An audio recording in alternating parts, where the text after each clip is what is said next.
Hello दोस्तों। और आ, आप लोग अच्छे होंगे, स्वस्थ होंगे। और अभी हम लोग कल पढ़े थे speed controlling of DC motor. तो डीसी मोटर का स्पीड को कंट्रोल कैसे किया जाए, उसके बारे में हम लोग थोड़ा सा डिटेल के बारे में जाने थे। हल्का फुल्का डिटेल लिए थे कि डाइवर्टर क्या होता है, रेगुलेटर क्या होता है, और फील्ड फ्लक्स क्या होता है। तो इन सब के हम बारे में पढ़ेंगे।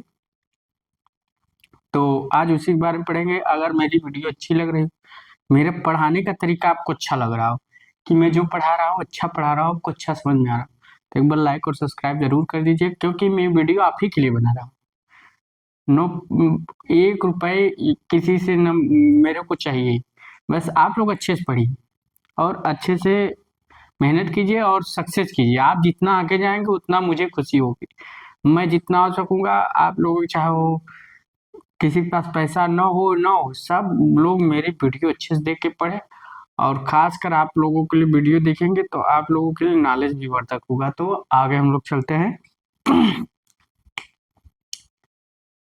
Speed control of DC motor, उसी के आगे speed control of DC motor. तो डीसी मोटर का हम लोग स्पीड स्पीड कंट्रोल करेंगे। तो वही स्पीड कैसे कैसे कंट्रोल किया जाता है उसी के बारे में हम लोग पढ़ेंगे। ठीक। तो देखिए, कल हम लोग क्या पढ़े थे, N proportional A B upon 5 और v minus I A R A upon flux. तो 3 कंट्रोलिंग मेथड हो गया था। नंबर एक वोल्टेज कंट्रोल मेथड। कौन सा? Voltage control method.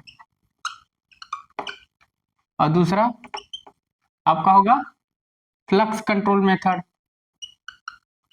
Flux control method. और तीसरा armature resistance control method. Armature resistance control method. 3 controlling हम लोग पढ़ेंगे। एक मोटर की स्पीड वोल्टेज से कंट्रोल करेंगे, एक फ्लक्स के द्वारा कंट्रोल करेंगे, एक आर्मेचर रेजिस्टेंस के द्वारा कंट्रोल करेंगे।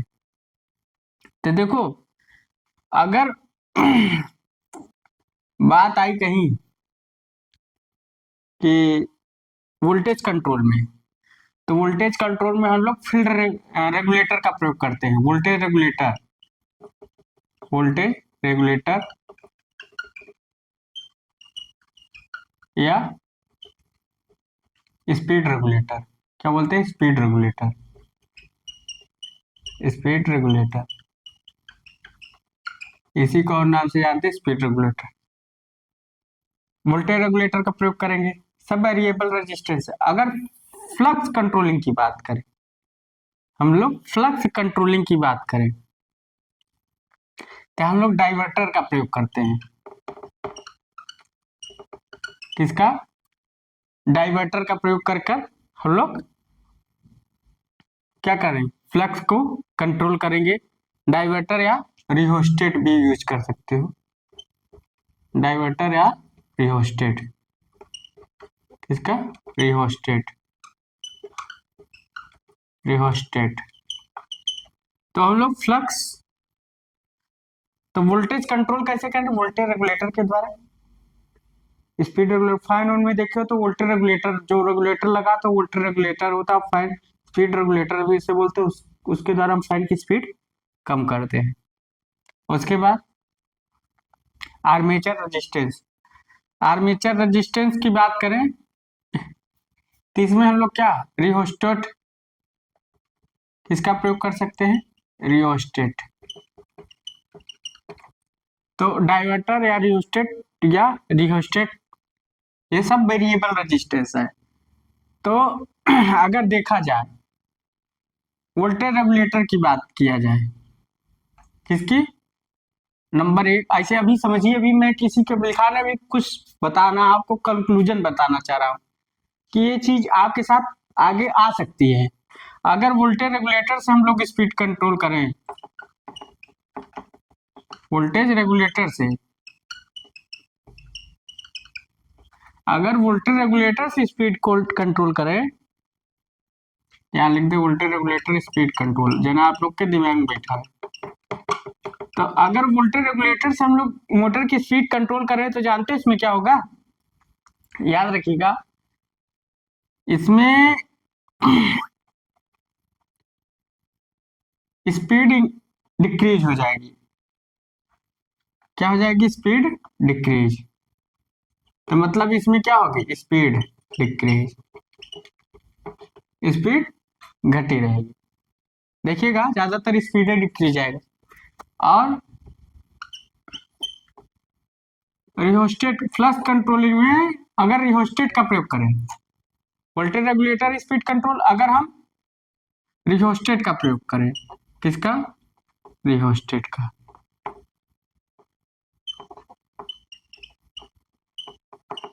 अगर हम रिहोस्टेट का प्रयोग करें, अगर रिहोस्टेट का प्रयोग करें या डाइवर्टर का, देखो रिहोस्टेट का प्रयोग हम लोग दो जगह से कर सकते हैं। एक तो स्पीड इंक्रीज भी होती है, एक स्पीड इंक्रीज होगी और एक स्पीड डिक्रीज हो जाएगी। और वोल्टेज रेगुलेटर का हम स्पीड घटाते हैं।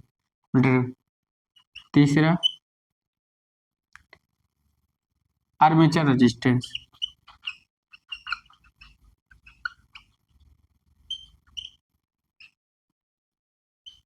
अगर आर्मेचर रेजिस्टेंस को अगर हम एक नाम से और देना चाहें, रिहोस्टेट, रिहोस्टेट, अगर आर्मेचर रेजिस्टेंस या रिहोस्टेट से हम घटाएं,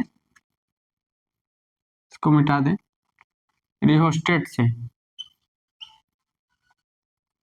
रिहोस्टेट, किससे? रिहोस्टेट। अगर हम लोग रिहोस्टेट से करें तो रिहोस्टेट हमारा आर्मेचर के, क्या है कि आर्मेचर के सीरीज में भी लगता है और फील्ड के भी सीरीज में लगता है।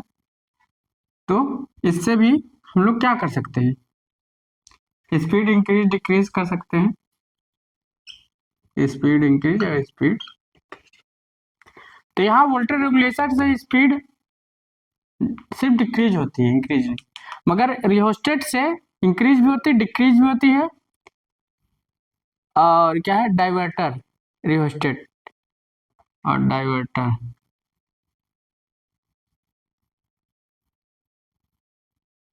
तो डाइवर्टर से भी, यहाँ रिहोस्टेट हो गया और डाइवर्टर, इन दोनों में डाइवर्टर का प्रयोग करें। डाइवर्टर का भी, डाइवर्टर से भी यही चीज होता है।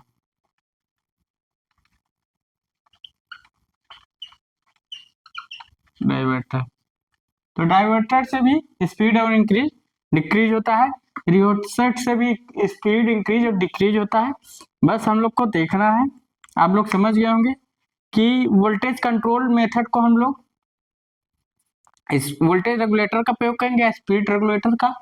दूसरा फ्लक्स कंट्रोलिंग मेथड में डाइवर्टर या रिहोस्टेट का प्रयोग करेंगे, और आर्मेचर रेजिस्टेंस में रिहोस्टेट का प्रयोग करेंगे। ठीक, तो देखिएगा आपके सामने सभी ये चीज आएंगी कि अगर हम रिहोस्टेट का लगा देते हैं या डाइवर्टर लगा देते हैं तो क्या होगा, डाइवर्टर कहाँ कहाँ लगाएंगे, तो डाइवर्टर से हो गया क्या, स्पीड इंक्रीज होगी कि बढ़ेगी?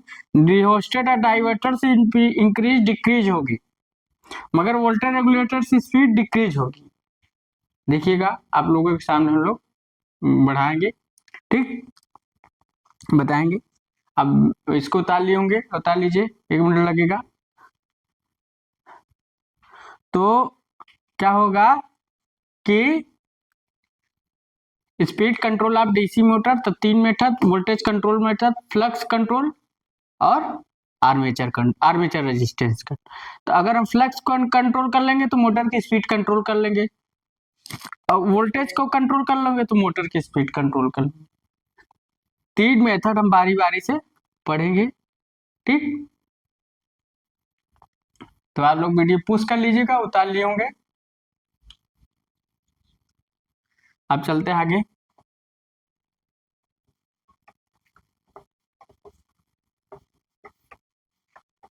अब इसमें देखते हैं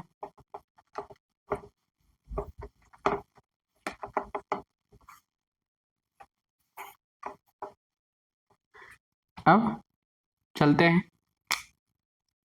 पहला फ्लक्स कंट्रोल। फ्लक्स कंट्रोल, घबराना नहीं आ रहा, पहला फ्लक्स कंट्रोल। तो फ्लक्स कंट्रोल देखो शॉर्ट ट्रिक में पढ़ेंगे। तो फ्लक्स कंट्रोल पहले हम सीरीज का भी करते हैं और शंट मोटर का भी। तो पहले हम सीरीज मोटर का करेंगे। सीरीज मोटर, तो फ्लक्स कंट्रोलिंग करेंगे। फ्लक्स का कंट्रोल पहला मेथड हम लोग क्या लिखा था, फ्लक्स कंट्रोल, वही फ्लक्स कंट्रोल। आप डीसी मोटर, तो फ्लक्स को हम कंट्रोल करना है तो सीरीज मोटर से हम लोग फ्लक्स कंट्रोलिंग से करेंगे। तो अब हमको फ्लक्स कंट्रोल करना है तो इसमें क्या हम लोग प्रयोग कर सकते हैं, रियोस्टेट या डाइवर्टर। मान लीजिए सीरीज मोटर है, छोड़िए शंट मोटर लिख लीजिए, अभी सीरीज नहीं लिखेंगे, छोड़िए शंट मोटर लिख लीजिए। क्या है, शंट मोटर। अगर हम लोग शंट मोटर की बात करें, फ्लक्स को कंट्रोल करना है। फ्लक्स को कंट्रोल करना है मतलब करंट को कंट्रोल करना, ठीक। तो देखा जाए, मान लीजिए आपका शंट मोटर है, तो किसके द्वारा, या तो डाइवर्टर लगा दो या तो रियोस्टेट लगा दो। शंट मोटर स्पीड कंट्रोल लिख सकते हो बाय किसके द्वारा, रियोस्टेट लगा दो, रियोस्टेट।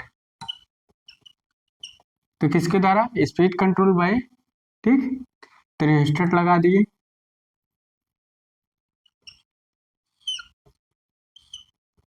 ठीक, देखो यहाँ मिटा दिए हमने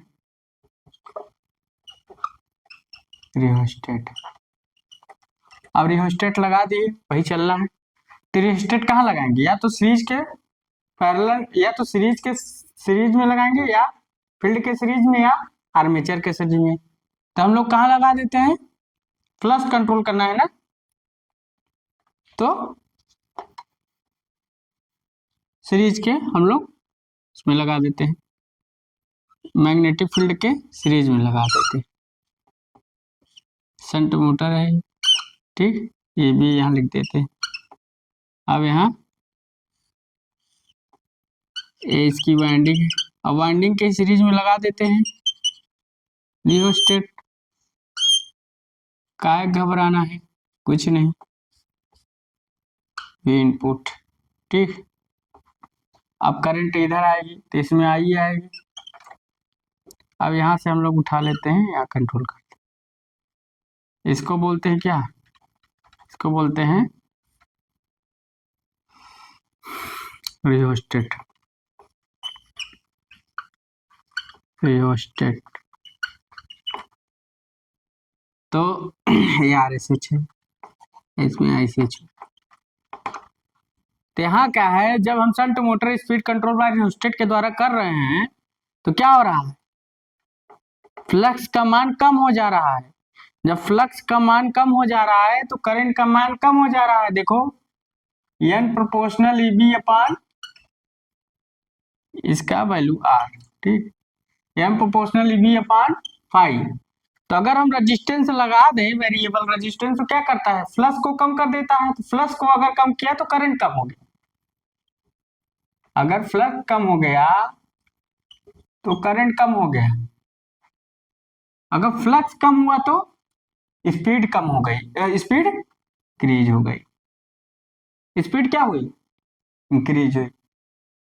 तो इस मेथड का हम प्रयोग कहाँ करते हैं, जहां सामान्य गति से ऊपर की गति को कंट्रोल करना है। Speed control of above base speed, ठीक। तो लिख सकते हो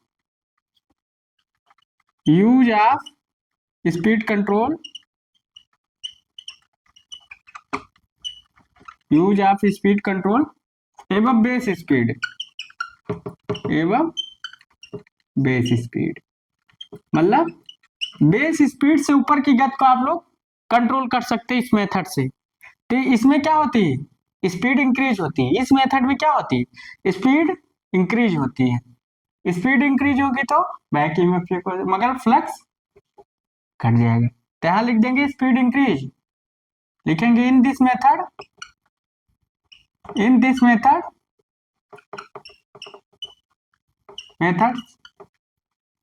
speed increase, speed increase because speed increase because flux decrease, because field flux decrease, field flux decrease. तो इस मेथड से हम लोग क्या करेंगे, स्पीड इंक्रीज होगी। स्पीड इंक्रीज कब होगी, जब फील्ड फ्लक्स घट जाएगा। तो इस मेथड में स्पीड इंक्रीज रहती, बढ़ जाती। तो इसमें हम लोग रियोस्टेट लगाने से फायदा हुआ कि स्पीड क्या होगी, इंक्रीज हो जाती, क्योंकि इसमें फ्लक्स, फील्ड फ्लक्स घट जाता है। ठीक, फ्लक्स घटने से करंट घटता है, फ्लक्स का करंट से रिलेशन होता है। तो इसमें इसका यूज हम कहा, use of speed control of एवं बेस स्पीड। बेस स्पीड के ऊपर की स्पीड को हम लोग इसके द्वारा हम लोग कंट्रोल कर सकते हो। उतार लीजिए।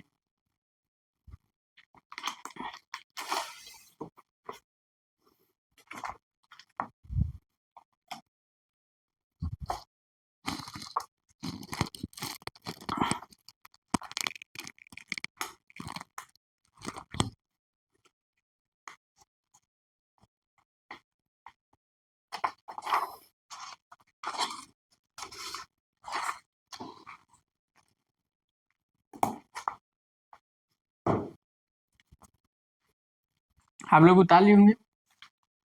तो किसका कौन सी कहाँ किसका यूज किया जा रहा है आप लोग समझ रहे होंगे। तो shunt motor speed control bye rheostat, flux controlling कर रहे हैं, सिर्फ फ्लक्स कंट्रोल, अभी फ्लक्स कंट्रोल कर रहे हैं।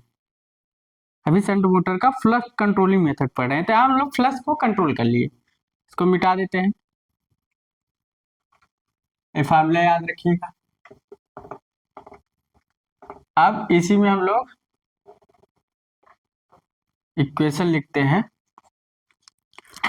तो मान लीजिए, या डायरेक्शन फार्मूला लिख सकते हैं, डायरेक्शन फार्मूला। इसके लिए हम लोग फार्मूला ड्राइव करेंगे, क्वेश्चन में पूछ लेता है। तो मान लीजिए पहले मोटर की स्पीड नॉर्मल थी, लिखेंगे नॉर्मल स्पीड ऑफ मोटर,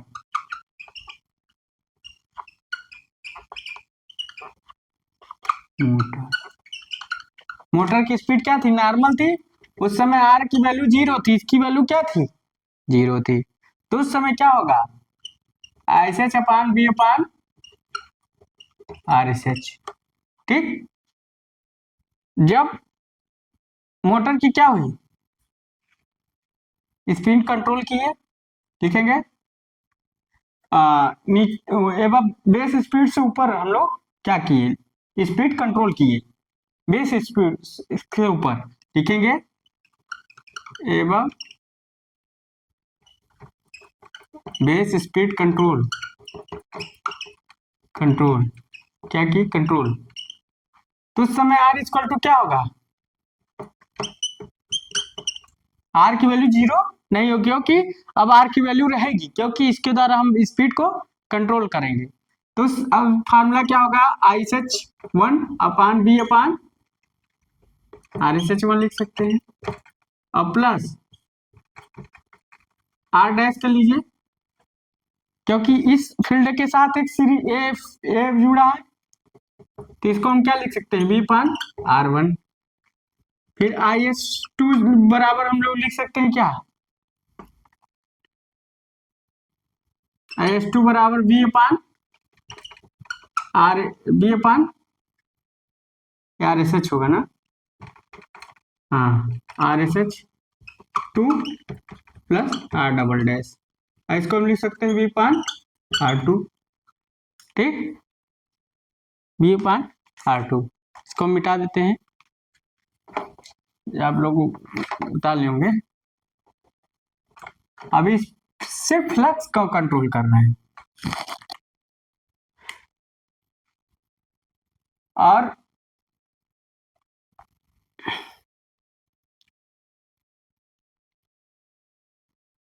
ये हो गया ठीक, ISH अपन B अपन RSH।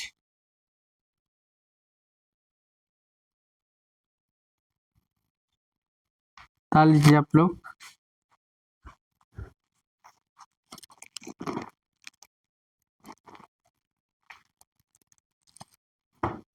तो देखा क्या जाए, देखा जाए कि जब n प्रोपोर्शनल, हम लोग क्या जानते हैं, EB अपान EB बराबर क्या होता है, EB क्या बराबर क्या होता है, या EB equal to K phi into n होता है। अब यहाँ क्या है, फ्लक्स घटेगा, फ्लक्स घटेगा तो बैक ईएमएफ बढ़ेगा, बैक ईएमएफ बढ़ेगा तो स्पीड बढ़ेगी। तो मान लीजिए अगर इस इक्वेशन से, इक्वेशन को मान रख लीजिए, इक्वेशन से अगर EB1 लिखिए तो कितना लिखोगे, K into five one N1, equation 2 हो गया, 3 लिखो। EB2 इक्वल टू लिखिए K into five two N2, ठीक। तो अगर भाग दे देंगे 3 रखिए, तो EB1 अपान EB2 कर सकते हैं। तो K से K five one N1, K five two N2, K से K कट गया। अब फाइव प्रोपोर्शनल हम लोग क्या कर सकते हैं, ISH कर सकते हैं। क्या कर सकते हैं, ISH कर सकते हैं। तो यहाँ क्या होगा, ISH1 N1 अपान ISH2 अपान N2, ठीक। उसके बाद हम लोग इसको क्या सकते, V अपान R1 क्या होगा, V अपान R1 N1 अपान V अपान R2 N2, V से V कट गया तो R2 ऊपर चला जाएगा, तो क्या हो R2 N1 अपान N2। अब EB1 अपान EB2, ये भी फार्मूला हो गया, ये आपका फार्मूला हो गया।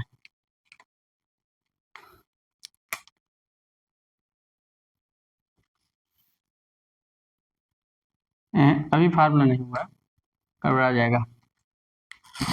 अब इधर वाला आप लोग उतार लिए होंगे, तो इसको हम लोग लिख सकते हैं, इधर आप लोग उतार लिए होंगे, उतार लीजिए जल्दी,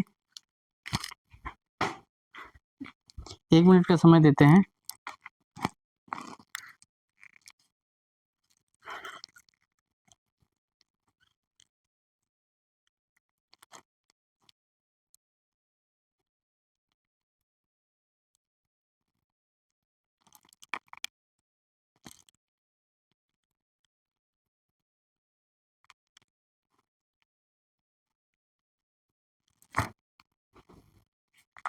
अब इधर उतार लिए होंगे, इधर वाला। अब बात करें तो फाइव प्रोपोर्शनल ISH लिख देते हैं। तो इसको हम लोग क्या लिख सकते हैं, EB1 अपान EB2। अब R2 बराबर क्या हो गया, RSH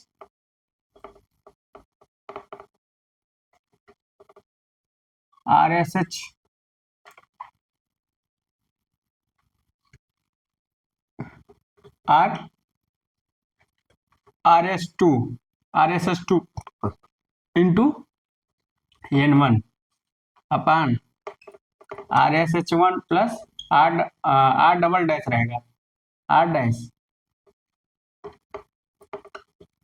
और N2। ये फार्मूला हो गया, क्या हो गया, कब फार्मूला हो गया। अब इसको हम और एक तरह से और लिख सकते हैं, V माइनस IA1 अपान RA अपान V माइनस IA2 अपान RA। तो यहाँ लिख सकते हैं RSH2 plus R double dash N1 अपान RSH1 प्लस R डैश अपान N2। ये आपका फार्मूला हो गया। उतार लीजिए। तो आपके सामने फार्मूला ड्राइव कर दिए हैं, उतार सकते हैं आप लोग।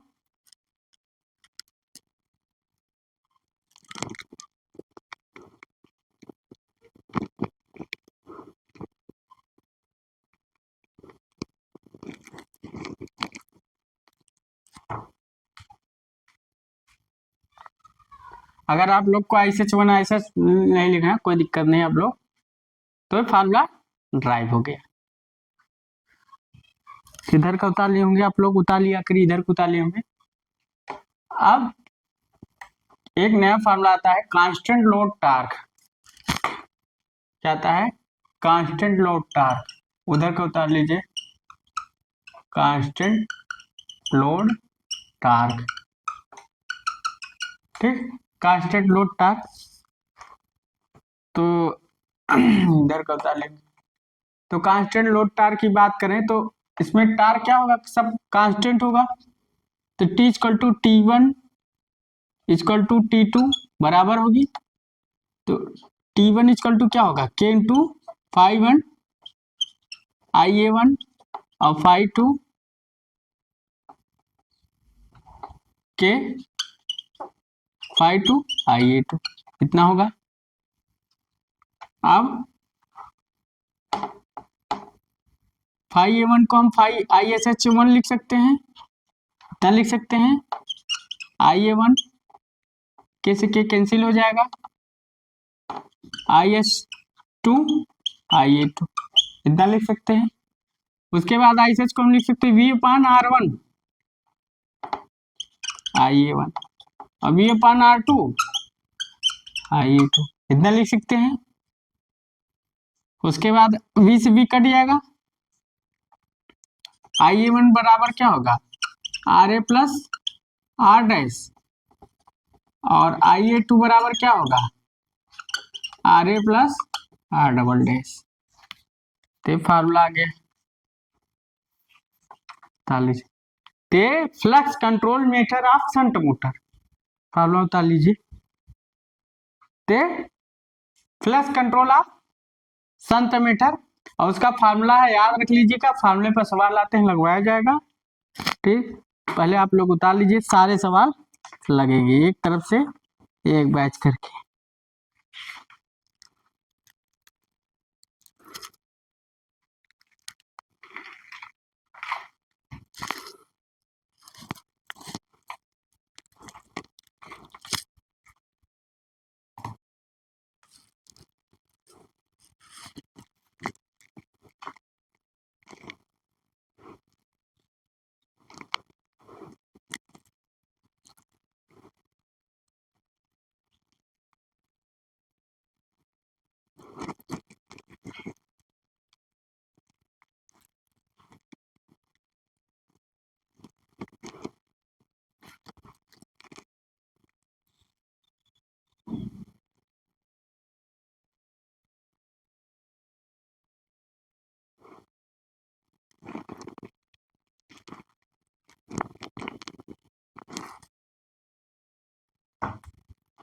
अब अभी हम लोग शंट मोटर की फ्लक्स कंट्रोल मेथड सारा फार्मूला ड्राइव कर लिए हैं।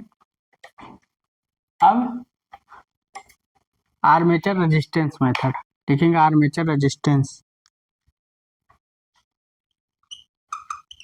Armature resistance. अब आर्मेचर में रेजिस्टेंस में क्या कर सकते हैं? रियोस्टेट लगा सकते हैं, रेगुलेटर तो लगा नहीं सकते। तो हम लोग रियोस्टेट लगा देते हैं। तो लिखेंगे शंट मोटर की, शंट मोटर स्पीड कंट्रोल, लिखेंगे speed control, speed control by speed control DC shunt motor by rheostat.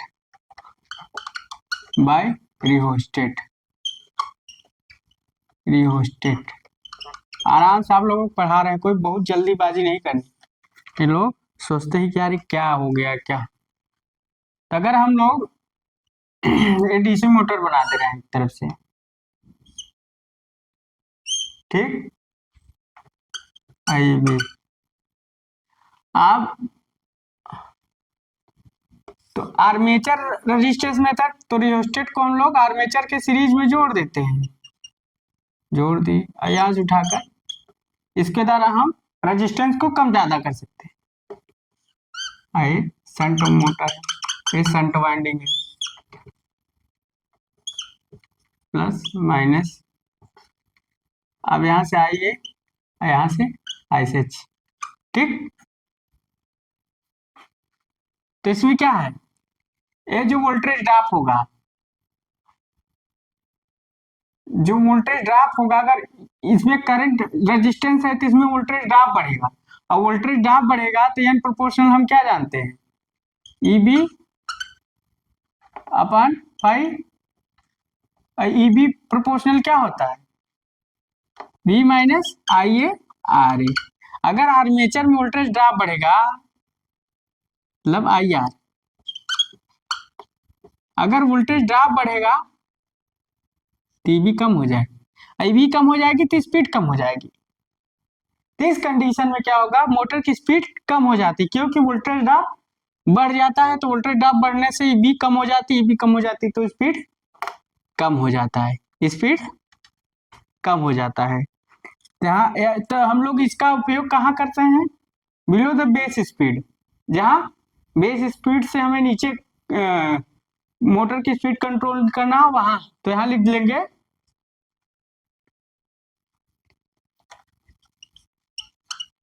Speed control, बस साथ में लिखेंगे speed control below the base speed, below the base speed.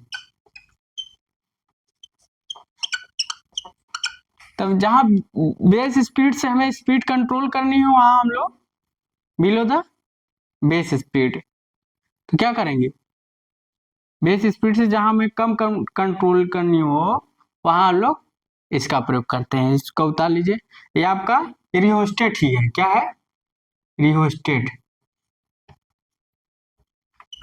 Rheostat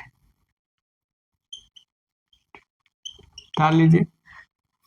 तो जहां इसका उपयोग कहाँ करते हैं, जहां बेस स्पीड से स्पीड कम करनी हो, क्योंकि वोल्टेज ड्रॉप बढ़ गया है, वोल्टेज ड्रॉप इंक्रीज हो गया तो क्या हो गया, बैक ईएमएफ कम हो गया, बैक ईएमएफ कम हुआ तो स्पीड कम हो गई।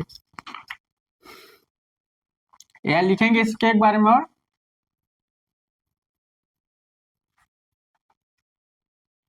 वोल्टेज ड्रॉप इंक्रीज, ऐसे लिख लीजिए,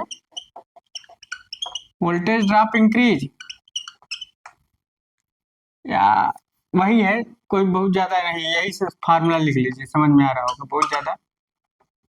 तो V minus I into R, ये फार्मूला हो गया। इसमें क्या है, ये बढ़ रहा है तो ये घट रहा है, ये घट रहा है, तो इससे पता लग रहा है कि स्पीड कम हो जा रही है। फिगर बना लिए होंगे, अब हम लोग फार्मूला ड्राइव करते हैं, फार्मूला ड्राइव करते हैं।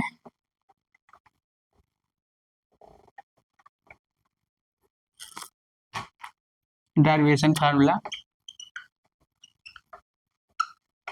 Derivation formula.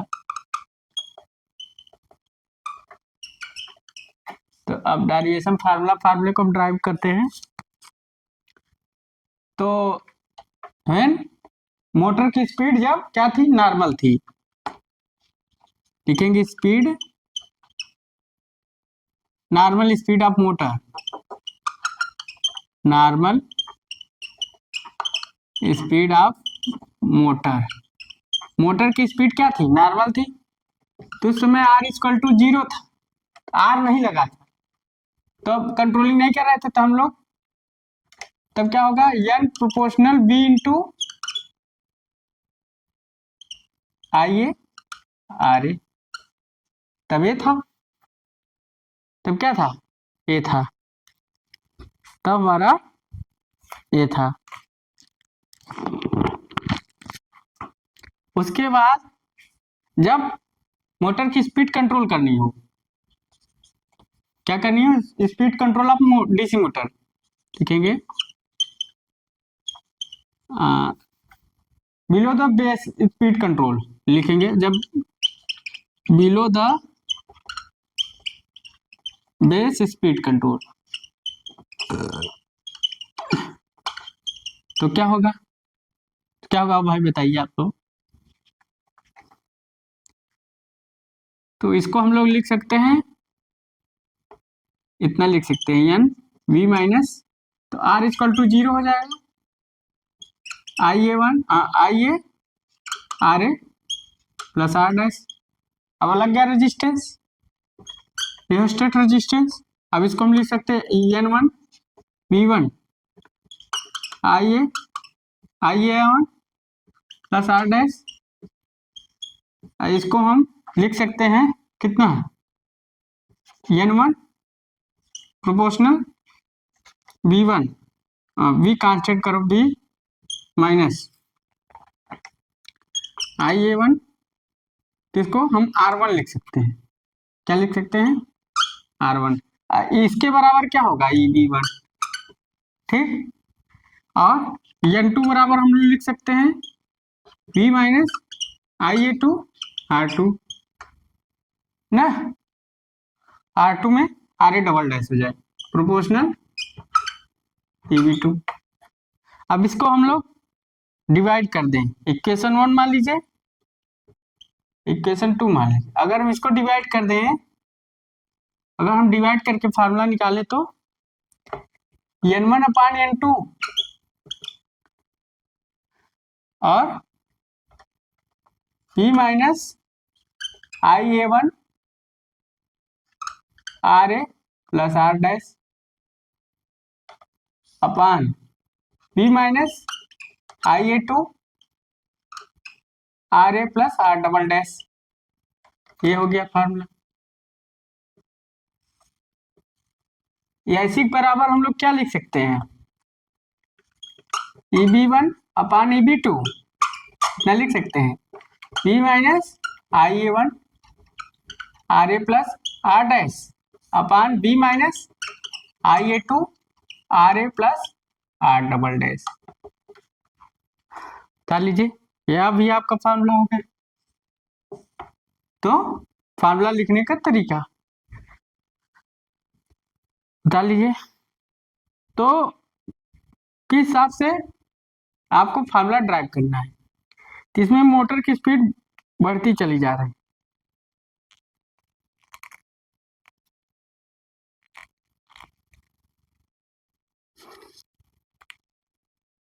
आप लोग बता लीजिए क्या हो रहा है, मोटर की स्पीड बढ़ती चली जा रही है।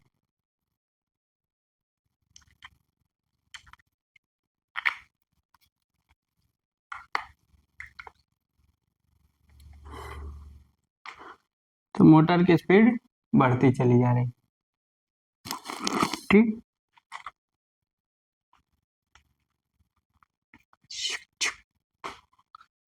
अब इसका अगर इसको उतार लिए होंगे, उतार लीजिए थोड़ा सा, तो अगर आप लोग उतार लिए होंगे तो हम लोग इसको थोड़ा मिटाएं। अब हम लोग को क्या करें, तो इसका अगर हम डायग्राम बनाएं,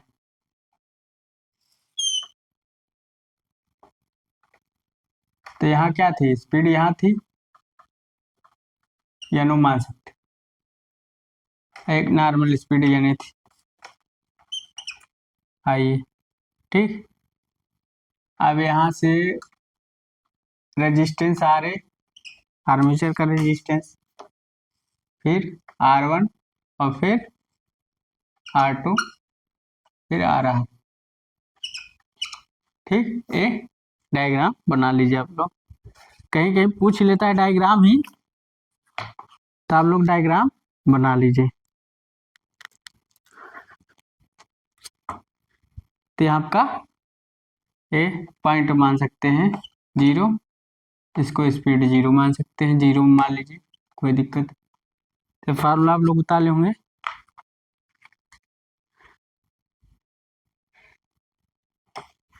अब हम लोग लिखते हैं स्टार्लिंग आर्मेचर करंट, इसी में लिखेंगे starting armature current,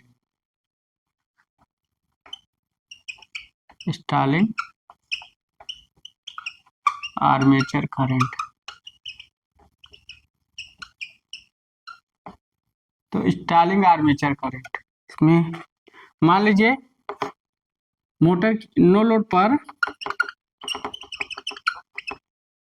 eight no load normal speed, at no load पर क्या थी, मोटर की नॉर्मल स्पीड थी, तो N 0 proportional V minus I A 0 R A, question 1 हो गया। दूसरा at no load controlling speed क्या होगी, कंट्रोलिंग स्पीड, अगर मोटर की नो लोड पर कंट्रोलिंग स्पीड हो, इसको उतार लीजिएगा, अगर कंट्रोलिंग स्पीड हो तो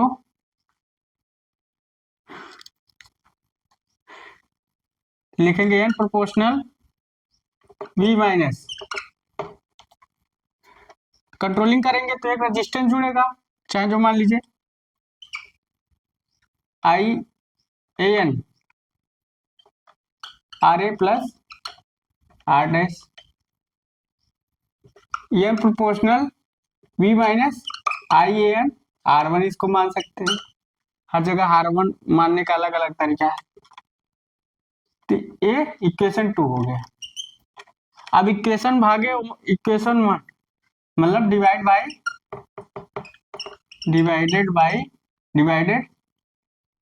1 भागे 2, तो या 2 भागे 1 कर लो या 1 भागे 2 हो गया, बात है कही, या 1 डिवाइड 2 बाई 2 डिवाइड बाई 1 कर सकते हो। तो यहाँ क्या होगा, एन अपान एन 0 अपान तो v minus I A 1 R 1, और क्या होगा v minus I A 0 R A, क्या होगा। अब ये तो निगलेक्ट हो जाएगा, इसे हम क्या मांग लेंगे,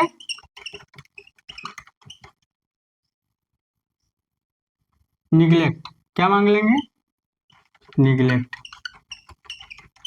अगर हम लोग इसे निगलेक्ट मान लिए, निगलेक्ट तो सही है, इसे हम इसके अपेक्षा ये ज्यादा होगा, is greater than I A 0 R A, और इसको हम लोग आई ए 0 और आर ए को निगलेक्ट मान ले, क्या मांग ले, निगलेक्ट, क्या मांग ले, निगलेक्ट। अगर हम निगलेक्ट मान ले तो इसको हम क्या लिख सकते हैं, एन अपान एन 0, ऊपर वाला उताली हो गए आप लोग,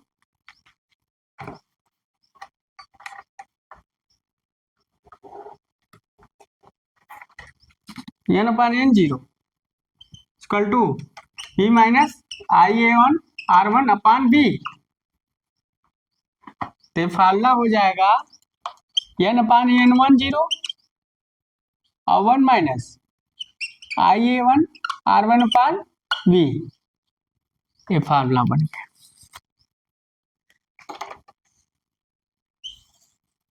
उतार लीजिए, तो ये फार्मूला हो गया, ड्राइव हो गया।